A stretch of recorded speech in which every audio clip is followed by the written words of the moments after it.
to another, it's a problem. It's very hard staying faithful to the wife or whatever. Like, there's a lot of people that deal with a lot of things. Like, people just wire differently. And you can wire yourself in a positive way and use those addictive tendencies in a positive way too.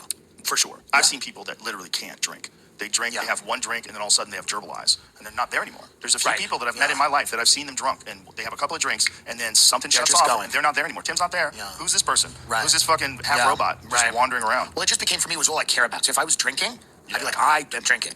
Drinking is the thing that I want to do. Partying and drinking. So everything else in your life that you're supposed to care about disappears. And some of it had to be fun. Some of it, it's a lot of fun. Listen, I don't even regret it. And when people say, you don't regret it, I go, not really, because there's a lot of fun. But what happens is, you then look around and all your friends are drunks. So you start to eventually, before you know it or not, every friend of yours is a drunk or has a problem with something. And that's why you all relate to each other, because nobody's calling the other person out on being a mess. And then all your friends that are more successful tend to move away from you. And you don't realize this is happening. It's happening, but you eventually, like, you take your head up and you're so fogged out by everything that you're not, then you, like, look at the landscape of your life and go, oh, all the successful people got out of here. And then all the people that are left are fellow addicts. And then you got to cut the cord and move on.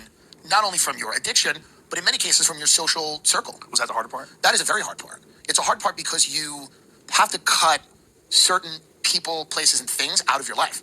You don't really have a choice. And some of them you like. You like the local bar. You like your friends. It's fun. It's comfortable. Going to the bar, being a drunk, being a funny drunk. But then going, well, maybe I could be funny in another way, make money out of it or whatever. That's a whole... But did you try to go to the bar sober? Did you try to hang out there? I never did. If I showed you the bar I hung out, you would go, no, you don't do this sober.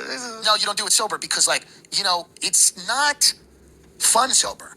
It's fun drunk. And this is the, you know, my mother used to say, she never drank. And she was like, oh, I used to go to bar sobers, it was fun. And I'm like, right, but you're also schizophrenic. Like, there's something weirder about the person in the bar sober having a lot of fun.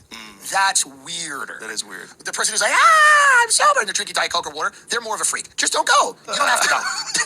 There's other things. This is part of our life where it's like, no, you can, you know, you can still do it. You can still go to the bar. You can still have all your friends and sober up. You can't. You can't. They're not interesting when you're not drunk. The bar's disgusting. It smells like shit. It's not cool. If you're drunk, there's nothing better than hanging out. Like I had this bar called Lisa's Lounge. The owner,